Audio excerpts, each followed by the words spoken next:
الحمد لله رب العالمين والصلاة والسلام على أشرف الأنبياء والمرسلين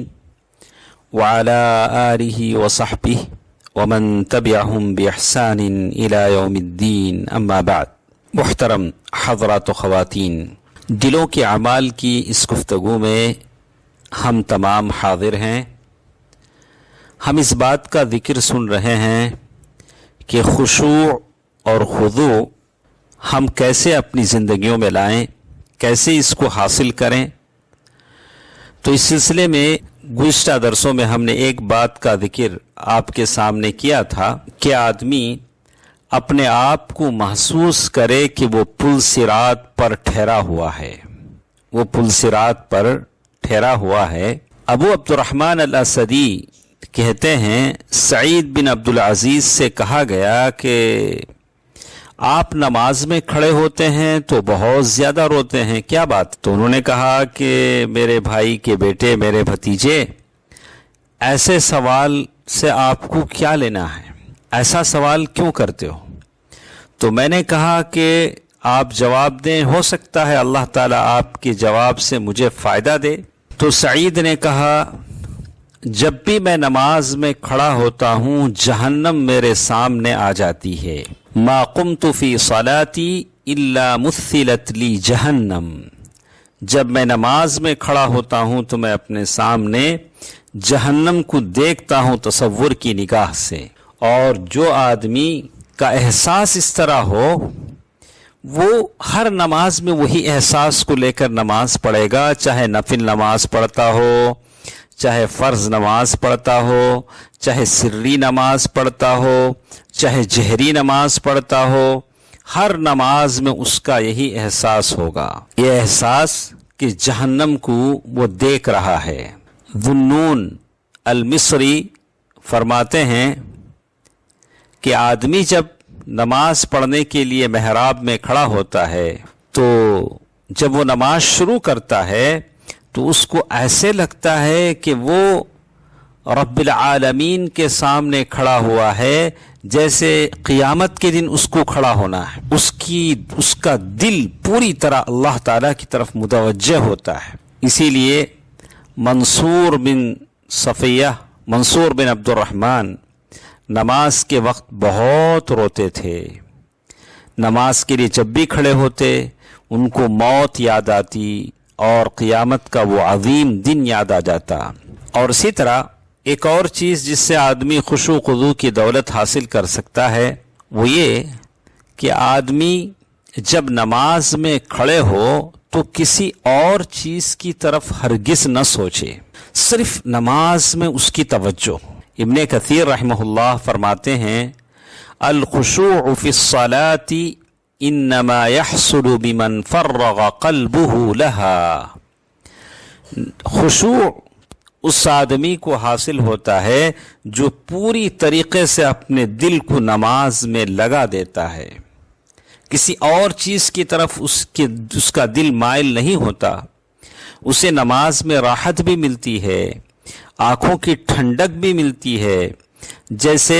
میرے اور آپ کے پیارے نبی محمد مصطفیٰ صلی اللہ علیہ وسلم کی حدیث ہے، انس رضی اللہ تعالی عنہ فرماتے ہیں قال رسول اللہ صلی اللہ علیہ وسلم عن انس قال رسول اللہ صلی اللہ علیہ وسلم حبب الی من الدنیا النساء والطیب وجعل قرۃ عینی فی الصلاۃ۔ انس رضی اللہ تعالیٰ عنہ سے روایت ہے کہ رسول اللہ صلی اللہ علیہ وسلم نے ارشاد فرمایا مجھ کو دنیا کی تمام چیزوں میں خواتین اور خوشبوئیں محبوب اور پسندیدہ ہیں، اور میری آنکھوں کی ٹھنڈک نماز ہے۔ شیخ البانی رحمہ اللہ نے اس حدیث کو صحیحہ میں روایت کیا ہے، اور بالکل ابن المنکدر رحمہ اللہ فرماتے ہیں کبھی رات کو میں نماز کے لیے کھڑا ہوتا ہوں لیکن بڑی تیزی کے ساتھ صبح ہو جاتی ہے اور میری مراد پوری نہیں ہو پاتی، یعنی مطلب یہ کہ میں نماز کے لیے کھڑا ہوتا ہوں اور اللہ تعالیٰ سے مناجات کرنے لگتا ہوں، لیکن بڑی جلدی کے ساتھ رات ختم ہو جاتی ہے اور پوری طرح سے اللہ کے بارگاہ میں میری مناجات پوری نہیں ہو پاتی، اور میں محسوس بھی نہیں کرتا ہوں کہ کتنی تیزی کے ساتھ رات گزر جاتی، اس لیے کہ ان لوگوں کو اتنا شوق تھا نمازوں کا، اللہ تعالیٰ کے سامنے کھڑے ہونے کا، مناجات کرنے کا، کہ لمبی رات بھی ان کے لیے بڑی مختصر نظر آتی تھی۔ یہ بات ہوتی ہے جب آدمی کا دل ان چیزوں سے لگ جاتا ہے۔ تو اسی لیے کہتے ہیں، لیکن جب دنیا کی مشغلیں بڑھ گئیں اور لوگوں نے دنیا کے معاملات کو اہمیت دینا شروع کر دی آخرت کے معاملے میں، تو یہ لوگ اپنی نمازوں سے غافل ہو گئے، یہاں تک کہ لوگوں کے دلوں سے خشوع نکل گیا، اللہ کے سامنے اس عاجزی اور انکساری کے ساتھ کھڑے ہونے کا تصور نکل گیا، اور آدمی نماز میں کھڑا ہوتا ہے اور اسے معلوم ہے کہ اللہ تعالیٰ اس کی طرف دیکھ رہے ہیں، لیکن اس کے باوجود وہ نماز میں کھڑے ہو کر معمولی حقیر چیزوں کے بارے میں سوچ رہا ہوتا ہے، کبھی اپنے کاروبار کے، کبھی اپنے معاملے کے۔ ارے اللہ تعالیٰ تمہاری طرف دیکھ رہا ہے، تم اللہ تعالیٰ سے مناجات کر رہے ہو، پھر دنیا کے معاملے میں کیا سوچ رہے ہو؟ اسی لیے حسن بصری رحمہ اللہ فرماتے ہیں، اذا قمت الى الصلاة فقم قانتا كما امرك اللہ، جب تم نماز میں کھڑے ہو تو بالکل انہماک کے ساتھ، توجہ کے ساتھ کھڑے ہو جیسے اللہ نے تم کو حکم دیا۔ وَإِيَّاكَ وَالسَّهْوَ وَالْإِلْتِفَاتِ، دیکھو بچ کے رہو کہ کسی چیز کی بھول چوک سے اور ادھر ادھر دیکھنے سے۔ أَن يَنظُرَ اللَّهُ إِلَيْكَ وَتَنظُرَ إِلَى غَيْرِهِ، اس سے بڑی تعجب کی بات کیا ہے کہ اللہ نماز میں تمہاری طرف دیکھ رہا ہے اور تم کسی اور کی طرف دیکھ رہے ہو۔ تسأل اللہ الجنہ وتعوذ به من النار، اللہ تعالیٰ سے جنت مانگو اور جہنم سے پناہ مانگو، اور تمہارا دل کہیں غافل نہ ہو جائے، اور ایسا غافل نہ ہو جائے کہ تم جان بھی نہ پاؤ کہ تمہاری زبان سے کیا کہہ رہے ہو،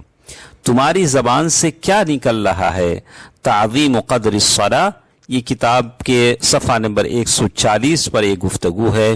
یہ چند باتیں تھیں جس کے ذریعے سے ہم خشوع اور خضوع کی دولت حاصل کر سکتے ہیں۔ کچھ اور باتیں ہمارے ساتھ ہیں، انشاءاللہ کل کے درس میں ہم اس کو لیں گے۔ اللہ سے میری دعا ہے کہ اللہ تعالیٰ مجھے اور آپ کو خشوع اور خضوع کی وہ دولت دے دے تاکہ ہماری نمازیں پر اثر بن جائیں، ہماری دعائیں تاثیر والی بن جائیں، ہم جن مصیبتوں میں، بلاؤں میں، آفتوں میں، بے برکتی میں ہیں، اللہ ان سے ہم کو نکال لے۔ یا اللہ تو ہر چیز پر قادر ہے،